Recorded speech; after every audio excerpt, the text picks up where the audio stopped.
Pernahkah kamu terbangun di sepertiga malam, bersujud dalam gelap, lalu bertanya dalam hati, apakah sujudku ini benar-benar didengar langit?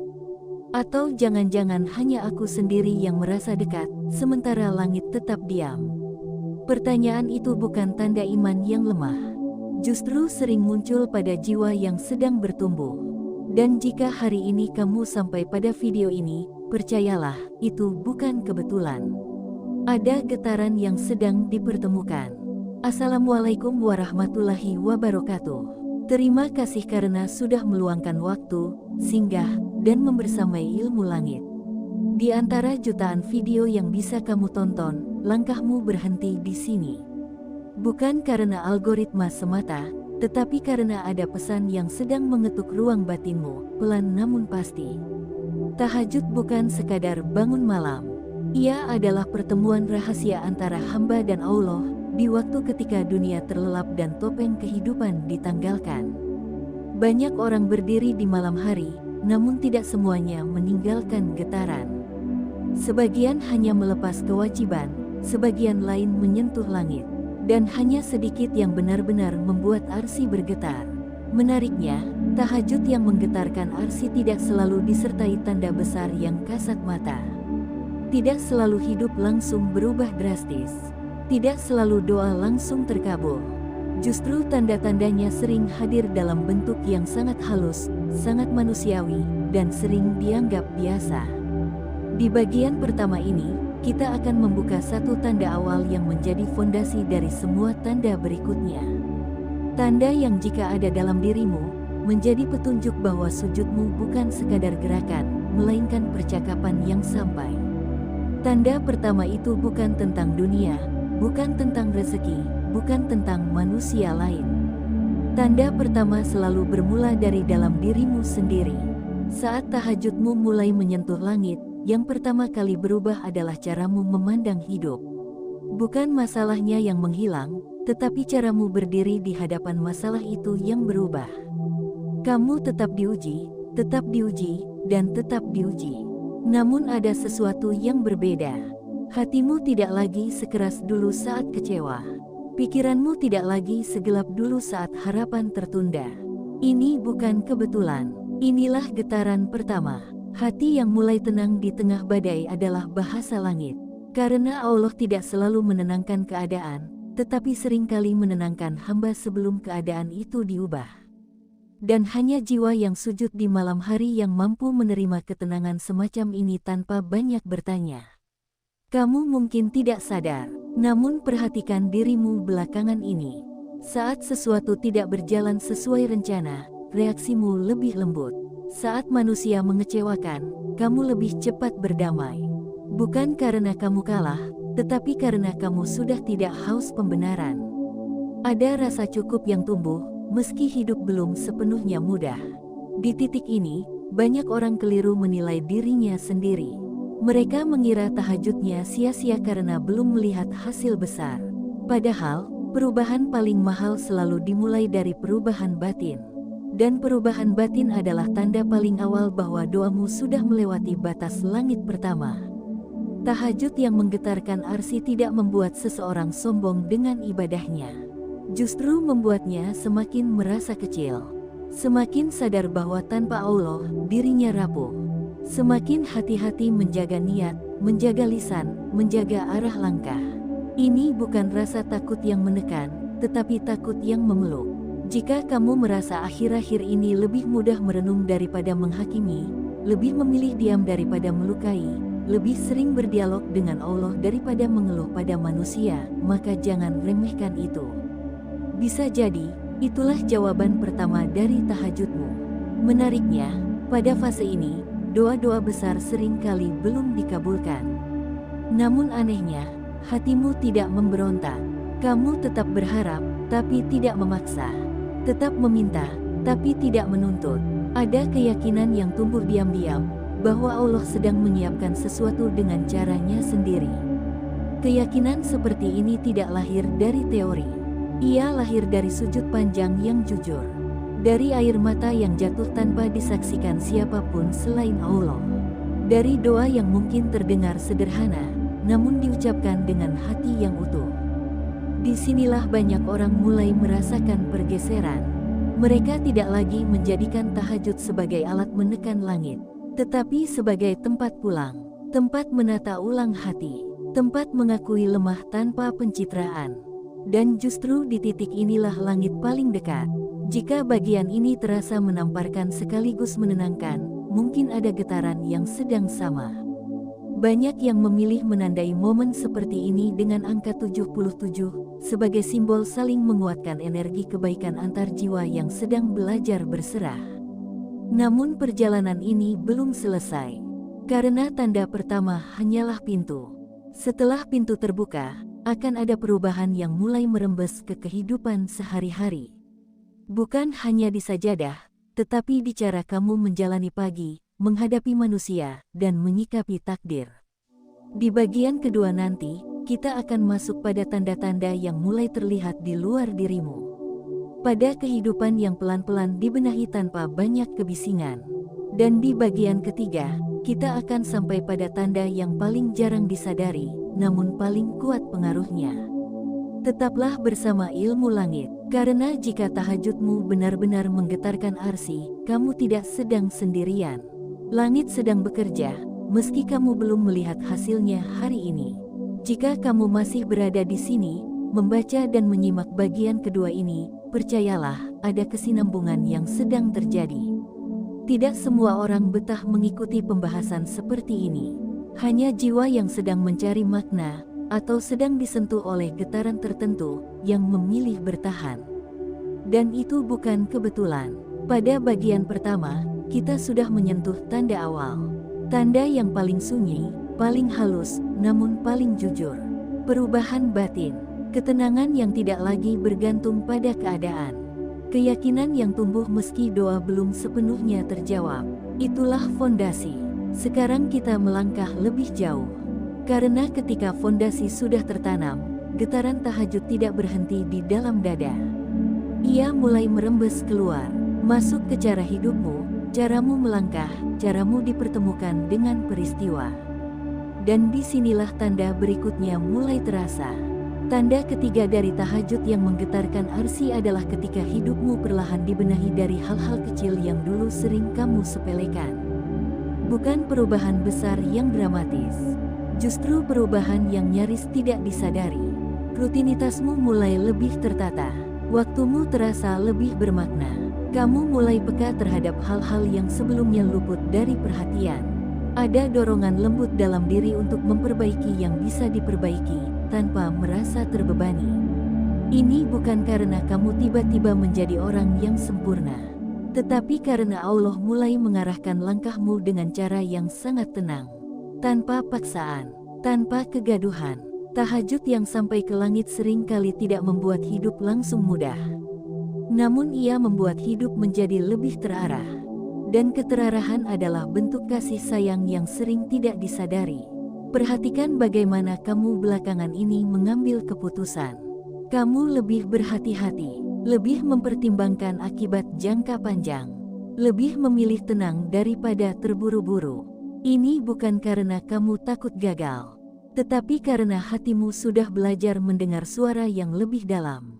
Suara itu tidak berisik, tidak memaksa, tetapi konsisten mengingatkan. Banyak orang mengira keberkahan selalu berbentuk kelimpahan, padahal keberkahan seringkali hadir sebagai kemampuan untuk mengelola emosi, mengelola waktu, mengelola reaksi. Dan kemampuan ini adalah buah dari sujud yang diterima. Jika kamu merasa hidupmu belum melimpah, namun terasa lebih terkontrol, jangan buru-buru kecewa. Bisa jadi kamu sedang berada dalam fase paling aman dalam hidupmu, karena Allah sedang membersihkan jalanmu sebelum membukakan pintu yang lebih besar. Lalu kita masuk ke tanda keempat, tanda yang sering disalahartikan sebagai kehilangan, padahal sejatinya adalah perlindungan. Saat tahajudmu mulai menggetarkan arsi, Allah tidak hanya menambahkan hal baik ke dalam hidupmu. Kadang, Dia justru mengurangi. Dan pengurangan inilah yang sering membuat manusia bingung. Beberapa hubungan mulai terasa menjauh. Beberapa kebiasaan tidak lagi terasa nikmat. Beberapa tempat tidak lagi membuatmu betah. Bahkan hal-hal yang dulu kamu kejar dengan penuh ambisi, kini terasa biasa saja. Pada titik ini, banyak orang merasa dirinya sedang diuji. Merasa hidupnya sedang ditarik mundur. Padahal yang sebenarnya terjadi adalah pemurnian. Allah sedang menyelamatkan jiwamu dari hal-hal yang pelan-pelan merusak, meski terlihat indah di permukaan. Karena tidak semua yang menyenangkan itu menenangkan. Dan tidak semua yang ramai itu baik untuk hati. Tahajud yang diterima akan membuat hatimu lebih sensitif terhadap hal-hal yang tidak sejalan dengan tujuan jiwamu. Kamu tidak lagi betah berlama-lama dalam sesuatu yang membuatmu jauh dari Allah. Bukan karena kamu membenci dunia, tetapi karena kamu sudah merasakan kedekatan yang lebih mahal. Di fase ini, kamu mungkin merasa sendirian, merasa tidak lagi cocok dengan banyak orang. Namun anehnya, kesendirian itu tidak menakutkan. Ada rasa aman di dalamnya. Ada ruang untuk berdialog dengan diri sendiri dan dengan Allah. Inilah tanda bahwa langit sedang ikut campur dalam hidupmu. Banyak orang tidak sampai ke fase ini karena mereka berhenti di tengah jalan. Mereka menginginkan hasil cepat dari tahajud. Mereka ingin jawaban instan. Padahal tahajud yang menggetarkan arsi bekerja seperti air yang menetes terus-menerus. Tidak keras, tetapi konsisten. Tidak terlihat, tetapi membentuk. Jika kamu merasa belakangan ini lebih selektif dalam memilih apa yang kamu dengar, apa yang kamu tonton, dan dengan siapa kamu berbagi energi, itu bukan kebetulan. Itu adalah proses penyaringan. Dan penyaringan selalu mendahului pengangkatan. Pada titik ini, banyak jiwa yang mulai merasakan konflik batin. Antara keinginan lama dan arah baru. Antara kenyamanan semu dan ketenangan yang hakiki. Konflik ini wajar, bahkan perlu, karena disinilah kualitas iman diuji. Tahajud yang menggetarkan arsi tidak membuat hidup bebas konflik, tetapi membuatmu tidak tenggelam di dalamnya. Jika kamu membaca bagian ini sambil mengangguk pelan, atau merasa seperti sedang dibacakan kisah hidupmu sendiri, banyak yang memilih menandainya dengan angka 77. Sebagai simbol bahwa energi kebaikan sedang disalurkan, bukan hanya untuk diri sendiri, tetapi juga untuk jiwa lain yang sedang berproses. Namun perjalanan ini belum mencapai puncaknya, karena masih ada dua tanda terakhir. Tanda yang tidak banyak dibicarakan. Tanda yang jarang disadari. Namun ketika seseorang sampai ke sana, hidupnya tidak pernah benar-benar sama lagi. Di bagian ketiga nanti, kita akan membahas bagaimana tahajud yang menggetarkan arsi mampu melindungimu dari hal-hal buruk yang bahkan tidak sempat kamu sadari. Dan bagaimana ketakutan terbesarmu perlahan berubah arah.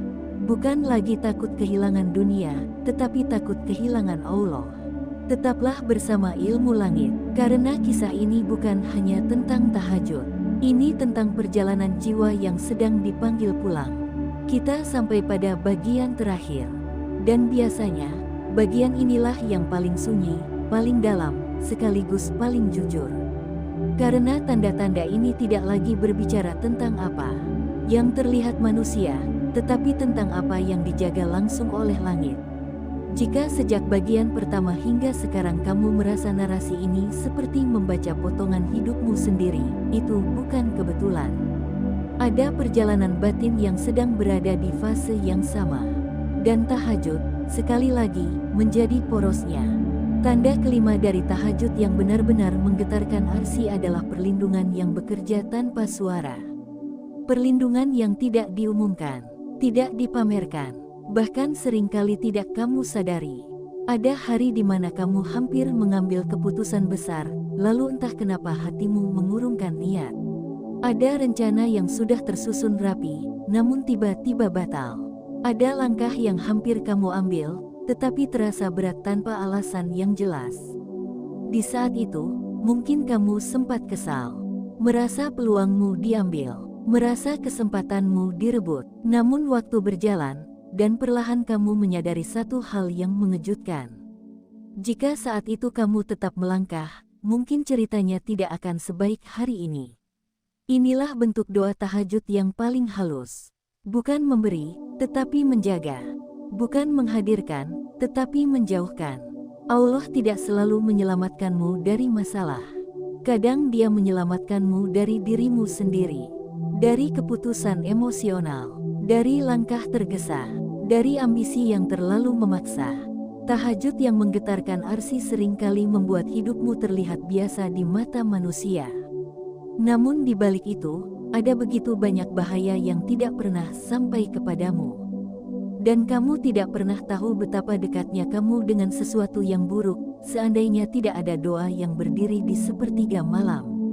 Perlindungan ini tidak selalu membuat hidup nyaman, tetapi membuat hidup tetap utuh. Kamu mungkin masih jatuh, masih lelah, masih terluka, namun kamu tidak hancur. Dan perbedaan antara jatuh dan hancur adalah tanda bahwa ada penjagaan yang bekerja. Lalu kita sampai pada tanda keenam. Tanda terakhir, tanda paling mahal, tanda yang jika seseorang sudah merasakannya, maka arah hidupnya tidak pernah benar-benar sama. Tanda keenam adalah ketika ketakutan terbesarmu berubah arah. Dulu, mungkin kamu sangat takut kehilangan dunia, takut kehilangan manusia, takut kehilangan posisi, takut kehilangan pengakuan, takut kehilangan kesempatan. Namun setelah tahajud menjadi bagian dari hidupmu, ketakutan itu perlahan bergeser. Bukan berarti kamu tidak peduli dunia, tetapi ada ketakutan baru yang tumbuh lebih dalam. Takut hatimu jauh dari Allah, takut sujudmu kosong, takut doamu hanya sebatas lisan. Kamu mulai menjaga hal-hal kecil yang dulu terasa sepele. Niat sebelum berbicara, cara mencari rezeki, cara memperlakukan manusia, cara menyikapi ujian. Bukan karena kamu ingin terlihat saleh, tetapi karena hatimu tahu rasanya dekat dengan Allah. Dan kedekatan itu terlalu mahal untuk ditukar dengan apapun. Pada fase ini, tahajud bukan lagi sekadar amalan. Ia menjadi kebutuhan. Bukan karena takut hukuman, tetapi karena rindu ketenangan. Kamu tidak lagi mengejar dunia dengan cara lama. Kamu tidak lagi memaksa takdir mengikuti keinginanmu. Kamu mulai berjalan sambil mendengar, melangkah sambil berserah. Dan inilah puncak dari tahajud yang menggetarkan arsi. Bukan saat doamu dikabulkan satu persatu, tetapi saat hatimu rela menerima apapun keputusannya dengan lapang. Orang di fase ini terlihat biasa saja. Tidak banyak bicara soal ibadahnya. Tidak sibuk mengoreksi orang lain. Namun hidupnya terasa lebih teduh. Kehadirannya menenangkan. Doanya tidak panjang, tetapi dalam. Jika dari 6 tanda ini kamu merasa memiliki satu saja, itu sudah cukup untuk bersyukur. Karena banyak orang berdiri di malam hari, tetapi tidak semua hatinya ikut bersujud. Dan jika kamu merasa sedang berada di perjalanan ini, banyak yang memilih menandainya dengan angka 77 di kolom komentar. Sebagai simbol saling menguatkan, bahwa di luar sana, ada jiwa lain yang sedang berjuang di sepertiga malam, dengan luka, harap, dan doa yang sama.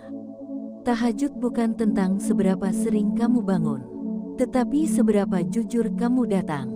Dan ketika kejujuran itu sampai, arsi pun bergetar, meski kamu merasa sujudmu biasa saja.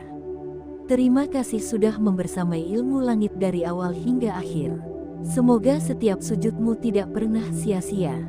Semoga setiap doa yang belum terjawab, sedang disiapkan dalam bentuk yang lebih baik. Dan semoga hatimu selalu dijaga, selama kamu terus menjaga hubungan dengan Allah.